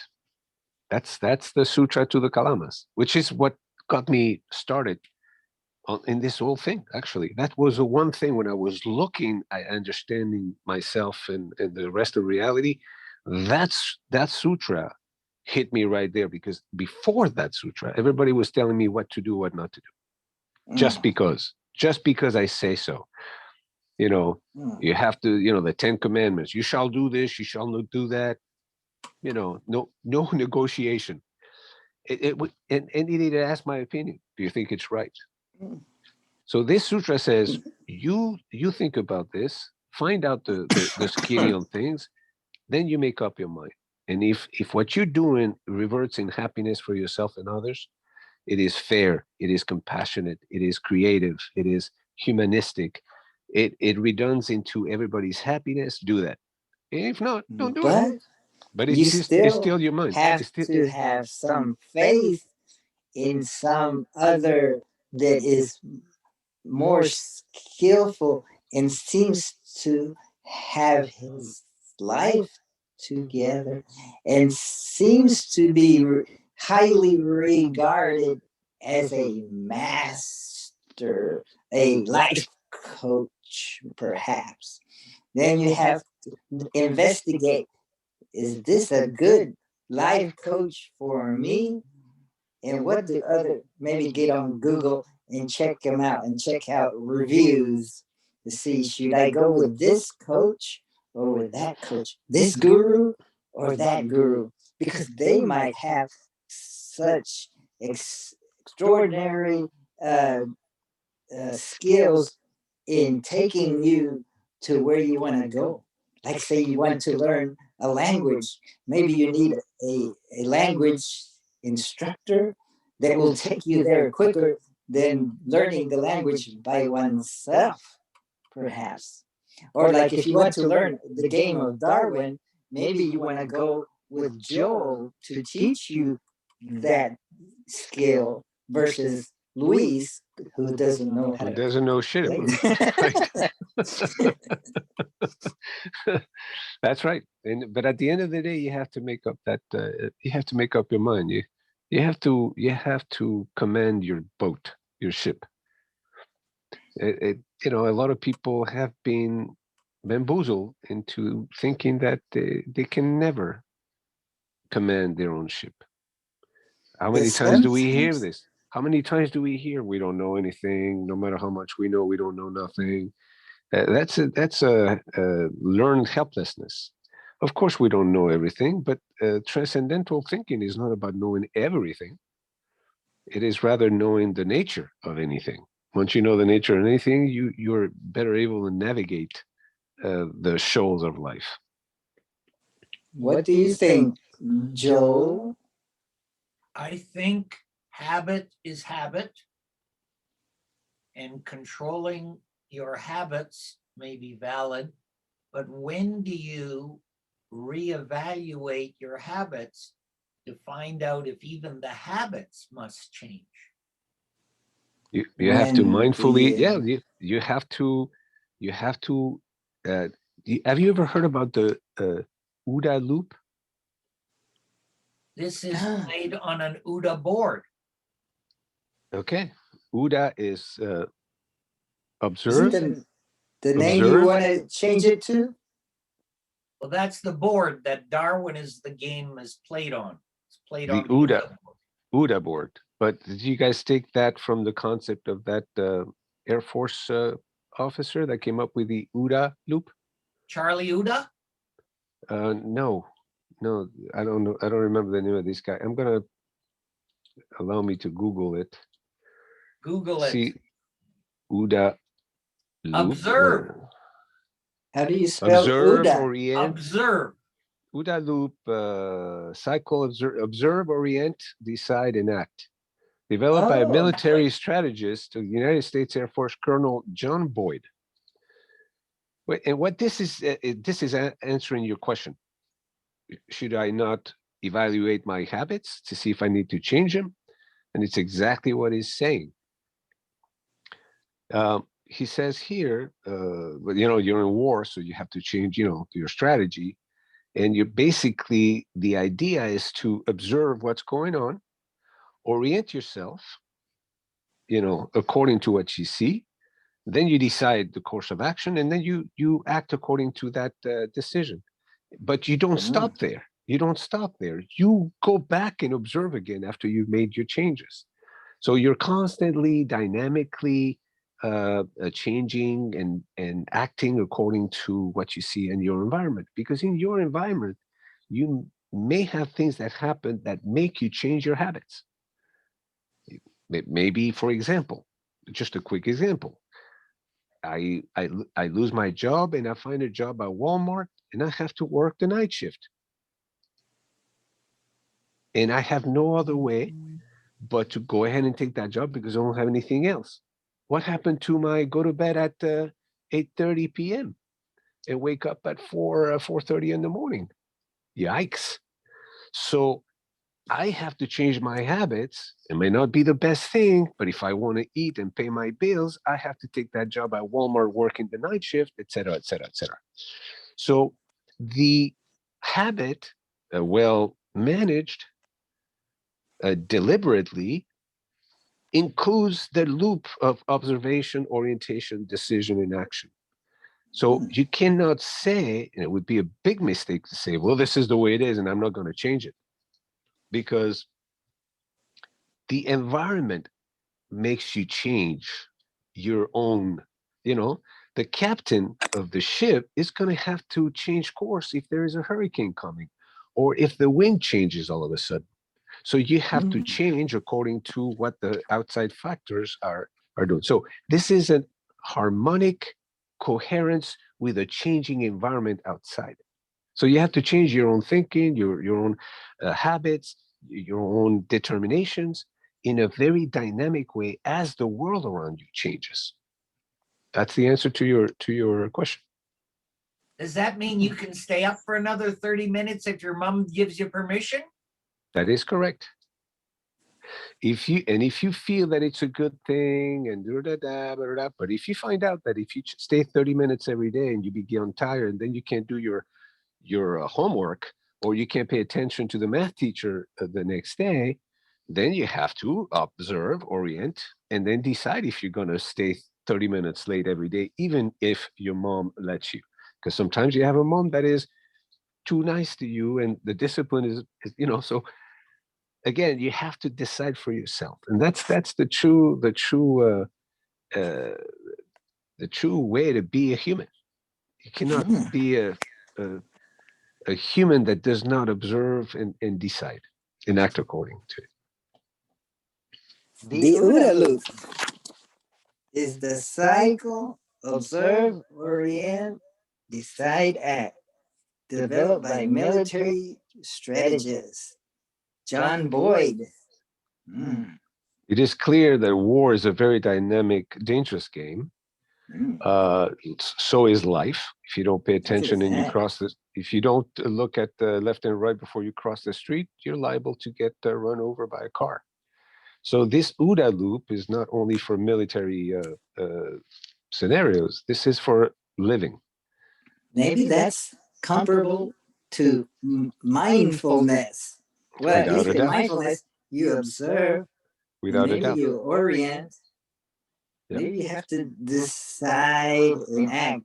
Because if you're trying to be mindful while in meditation, you're supposed to concentrate on your breath, and then you get distracted. So you are observing that you're distracted. So you reorient yourself to focus on your breath again. So you decide that and you act on it, and you go back to observing your breath. So that happens in meditation. Absolutely. Anyway, guys, I really went over a lot of time. No. We ruined your day. That's a bad habit. Not at all. No, it was my decision. It was my decision. Yeah, it was my decision to give 30 minutes to this beautiful chat that we are enjoying together. And yes, I learned a lot. And that OODA loop. I'm gonna get going, and I hope to see you guys next Saturday for sure. I don't know if I'll be able to get up that early because I have to watch Saturday Night Live. But I'll try. I hope David wasn't. I hope deeply I hope so offended. too. Too. Is there any way that you can reach out to him? Yes, I'm going to send him some money if he'll show up next Saturday morning. I'm gonna $5. I'm gonna give him a that'll be text. enough? It's probably working Uber or whatever. Maybe he's busy doing something, but I will send him a friendly text and saying that we missed him today during the Zoom talk. That you can watch the episode of last Saturday to see if he was pissed off or he just had to go early. How do I do that? I don't use YouTube stuff very much. Oh, I'll send you the link. Okay. Yeah, I can have my own impressions, just like Dr. Del Pino has of Saturday Night Live, but it will be secondhand. But it'll be pretty good because it's video, and this is, even if I were here, I would only have video anyway. So That's right. It may be a reasonable substitute, shall we say? All right, guys. I send All you, right, thank you, my Luis. my best regards to you and your families. Be was- And have a happy entertaining. Purim if I don't see you before. happy what? Purim. Purim. I thought you followed the news. You're aware of what goes on outside of the hours that you close the curtains. The news follow me. I don't follow them. They follow me. Okay, perhaps you'll learn what Purim is and see what Buddha has to say about that. Is that a Purim. What is that? Hindu festival? Ah, you mean there's something in your universe that is unknown? What? How do you spell it? I'm gonna check it. P, like Pino. Yes. U, as in Luis. R, Okay. as in Jairo. I, as in Luis. And M, as in Moreno. Purim. Yes. Purim.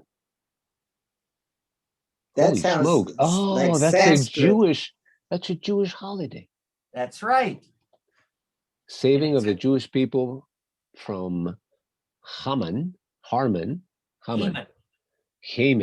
an Achaemenid Persian Empire official who planned to kill all the Jews. Boy, that was the first First of many. Hitler, the first Yeah. Hitler, Yeah. planning to kill all the Jews as recounted by the Book of Esther. Holy smokes! And you didn't know this? No idea. And you don't go to Saturday Night Live. You're gonna That's lose right. you're gonna lose your doctorate. I'm You gonna have to keep abreast of affairs. I'm gonna Dr. lose my Del title. Pino, they're gonna revoke your tenure. They're going to revoke my humanity. This guy is not human. What's wrong with him? All right, Wow. I'll read up on that. Purim. Okay, I have some friends that are Jewish. They're You could Jews. be a good person anyway. Yes, that's right. That's right. Mike in Chicago.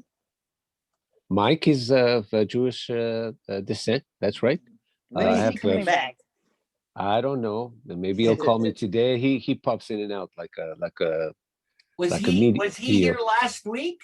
No. He hasn't been on this chat for a while. He popped in It's a couple of another times a Mike. while back. It has become a good friend of mine. I met him at a convention in Vegas about 5 years ago, and it developed into a friendship. And he, we talk, pretty much every week. It's just a wonderful human being. So I'll tell him to go ahead and pop in on the Saturday Zoom. I suspect that it's because he's at meetings already, and the scheduling doesn't work out. Well, if he's in Chicago, this would be 6 a.m. for him. 7:30 That's a right problem. Oh, Yeah, so And it's of too course, early. yeah, It's even early for me. now. Yeah. yeah. Anyway, well, guys, it's been Thank you, Luis. very exciting. I enjoyed this. Another wonderful this Zoom. Saturday morning to learn how to Yes. deal with my habits. And I learned something new. Purim. Or is Oh, it wait. Purim? You learned something new. How can that be? Always, I learn something new every day, guys. So That's a- last week you guys went on for 2 hours. Yeah. Oh, maybe that was me talking to myself. Yeah. Everybody left. Yeah. Haida always has extended hours before and after. Maybe I should go do yoga outside with Maria Eugenia. She has a class at 11:30 a.m. outside in the park.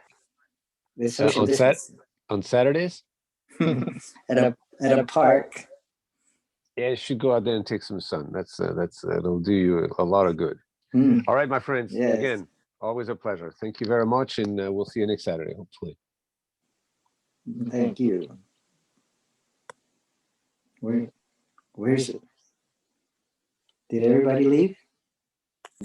Everybody except me. I'm watching Oh. the episode. Oh. He was a number. That guy was bamboozling people. Oh yeah, I sent you the link. Money, taking advantage of people, creating people. He was. So Rami never came Maybe. back. Maybe it happened He had around an hour into the, or maybe 50 minutes into the show. You can slide over to the 50-some minute mark. Yeah, 40 minutes. David is still there. The more knowledge, you know more threats. 47 To minutes. ask the question with inside of yourself, and then you take and start. No views. I'll be the first view. You start to gain. Oh, maybe you can give it a like. But in the meantime. Maybe you can even subscribe so that it'll go up in YouTube's That ranking, becomes a part of your life and a part of your world. The same and way we'll become world watch famous. Either way, I mean, that becomes part of your reality. Well, 55 minutes, he's still there. TV just. And it looks like lovey-dovey. Mike is getting a little restless from the facial gestures. So well, and everybody loves him. And that there is the movement of the. By an hour and 5 minutes, he's gone. So it must have happened So it's all fluff, fluff. around the 1 hour mark. People with a lot of money be inclined to destroy our minds. Okay, so Luis made some comment about destroying their minds.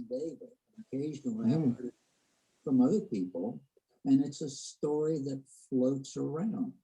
Since we were in the caves. But the That's the aftermath. sphere No, he's still there, with all kinds of stories. but he looks like he's getting that annoyed. float around. His, Uh, his facial expression looks most of somber. them, I suspect, are more notable for their imagination than any necessary contact with reality. George That's Soros Michael, read the mathematician. Mike Taylor. I don't know a great deal about him, but the stories I have read Oh, George Soros. are that he has tended to get into trouble with. Oh, that's when David had left. Government No, David's still there. because of his. Oh, so he's listening in the background. Press. Yeah. Also, maybe Does he not, just had to leave. and that he is very much on the. He didn't leave mad. Bad Let's people see. by a number of different governments because of this. Because I think they They had already talked about you see a the, situation in which the it's politician obvious to me that should not be mentioned.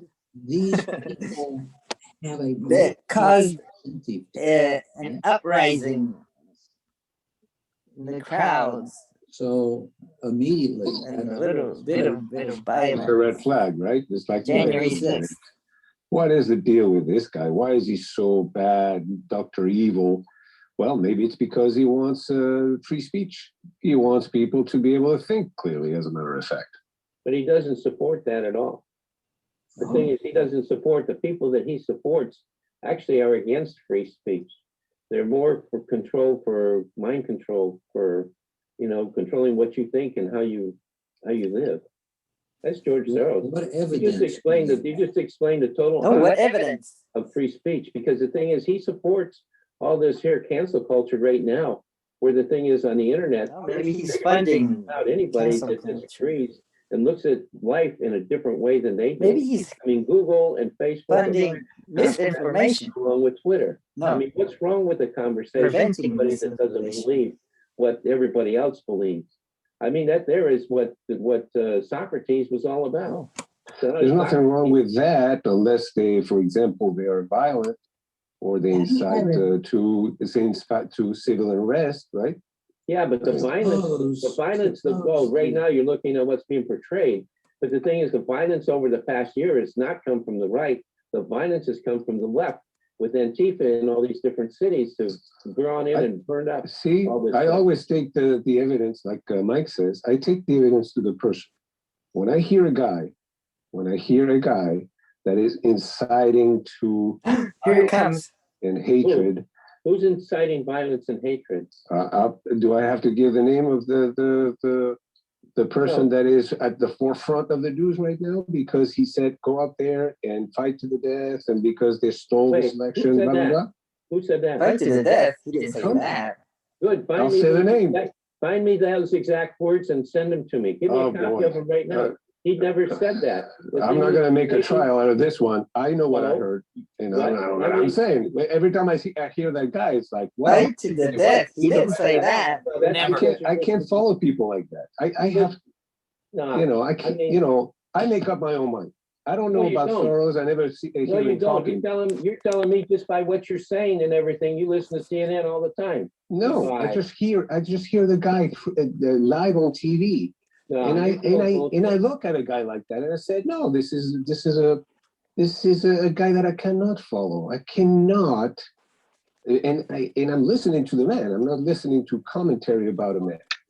So that's where I say that you know, the guy like that has to be cut off of the media. We need to denounce a guy that. Is David still there? No, he just left. Oh, so that caused him to leave. Maybe. Unless he said, oh, I have to go eat breakfast or something. No, I don't think he said. I think he was genuinely offended, and I think rightly so. Luis attributed fight to the death. I don't think he said Biden that. or Trump or something else, which were not factually accurate.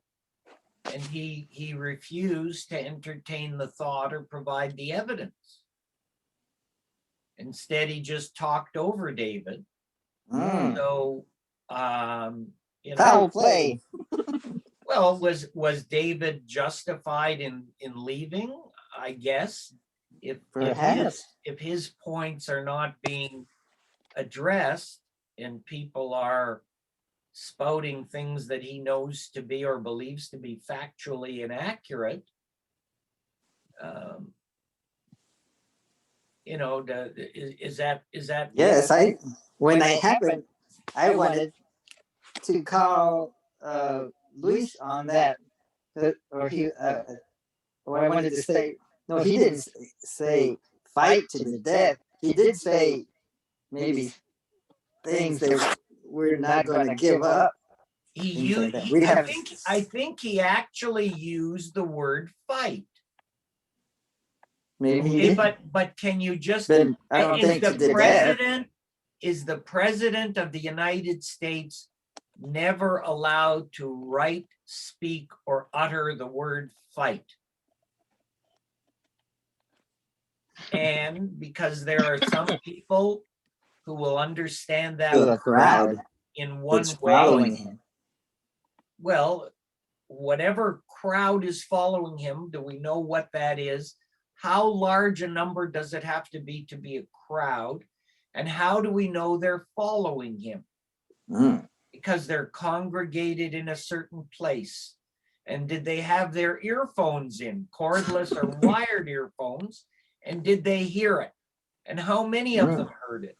So, I mean, I think this whole thing looked bad on the Democrats from a Canadian perspective. I say, look at, they have like batshit crazy elections from a Canadian perspective. People are way, way over any kind of line of civility on both sides, perhaps. And now that it's over and he's no longer the president, do you wait until he's no longer the president and try to jury rig the rules to make sure, because he had such a strong following across so much of the country, that you want to rig the future elections so that he can't run? And maybe the Republicans will never find a candidate with as much mass appeal. Like, you know, maybe you should have impeached Hillary Clinton because she lost her hard disk with all of her emails that she was never allowed to take out of the White House, but she put them on her personal computer at home and she forgot to back them up. And one of her technicians accidentally took a sledgehammer and smashed them up. I don't know. Maybe that's a Republican observation. Maybe you're not allowed to observe that or say that. But you're in the country of free speech. So make a constitutional amendment that a president, when he's sitting in office, must never use the word fight. Or if Luis is right and he says fight to the death, let's see if he actually said it, what date and time, where is it? Is it on Twitter? Is it on Facebook? Can you say things at different times in different places? So if the election is over, you can't use the word fight.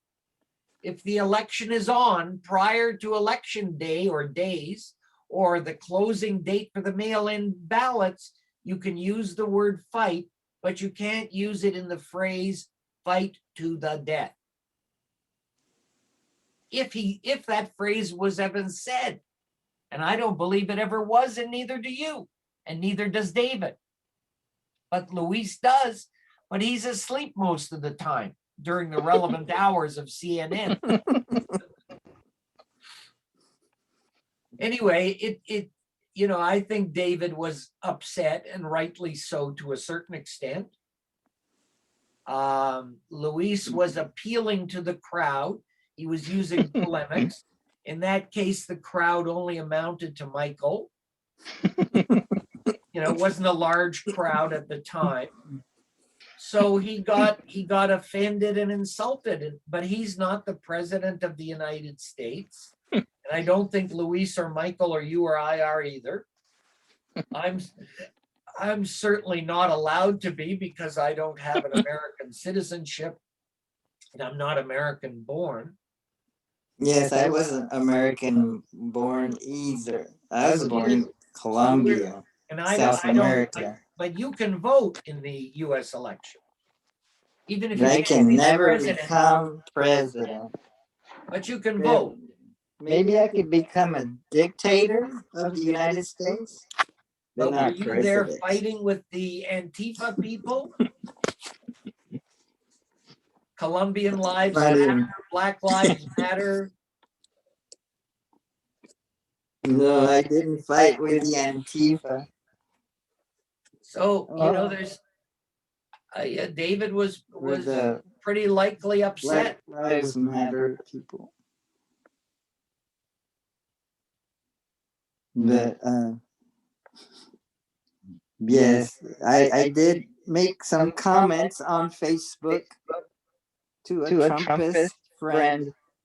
So I got him riled up, and he would say that I'm a socialist living in the basement and want everything given to me. So yes, want to get everything from others, hardworking people. Lazy bum. I think most people like getting things. And I think most people, myself included, are lazy. So I think making that statement of anybody is only making a statement about human nature.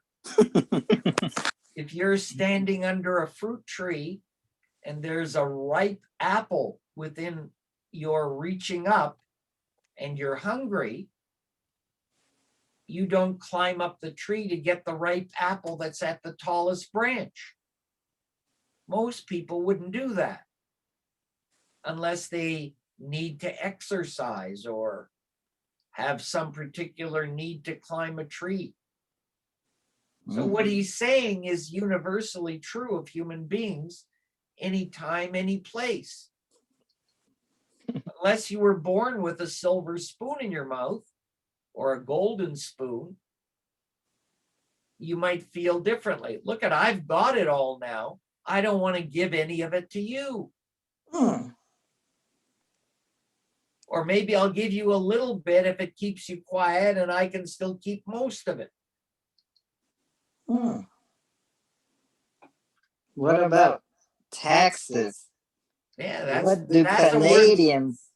Canadians, do they feel their taxes are bearable, or are they too much? Well, I guess it varies The from tax person to rate. person. Depends on their wages. Exactly. Hmm. So I don't think there's a simple answer to any of these things, but What about using the rule in the Bible that you should give the tidings 10%? yeah. What, Well, that- what about having the government being like a non-profit and depend on donations, so everyone can give as much as 10% if they feel like they can.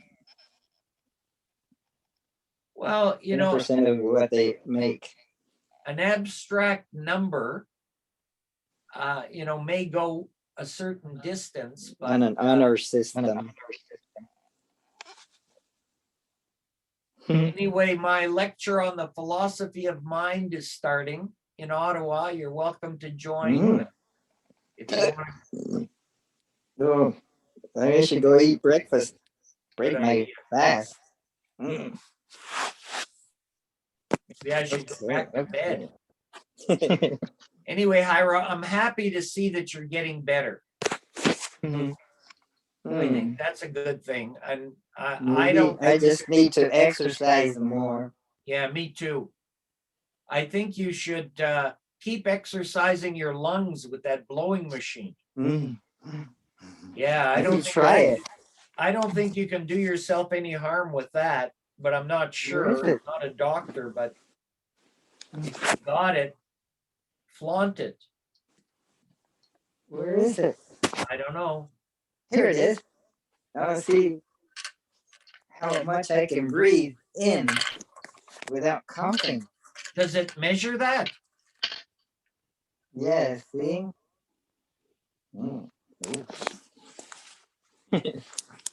Let's see. Yeah, I can see it. Let's see. Put it in my mouth. I'm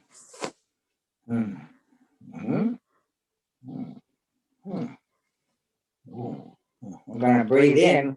Okay.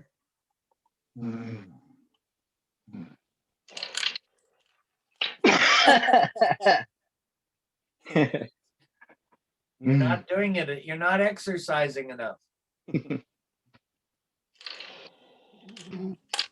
Ooh, I got to 1,500. You need to get up to 2 liters. 2 liters and then go have breakfast. Okay, I'm going to leave you, Hiro. I'm glad to see you're getting better. Keep exercising. Thank Keep you for eating, dropping by. and apologize to David. And thank you for going over the video and finding evidence that yes, David did leave because Luis claimed that the politician said, "Fight to the death." That sounded like something Hitler would say. Well, that's what, as you know, the Greeks call that polemics. So Luis was dealing in polemics, and it's not uncommon. And maybe he was paraphrasing. No, he was embellishing. Exaggerating. Exactly. And anyway, you have a great weekend, Hiro. Thank you. Take care of yourself. You too. Thanks for coming. And don't forget to practice Darwin.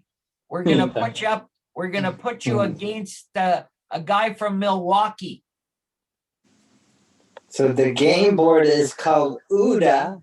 Right. The game is called Darwin. Right on. Okay. I'm going to practice UDA.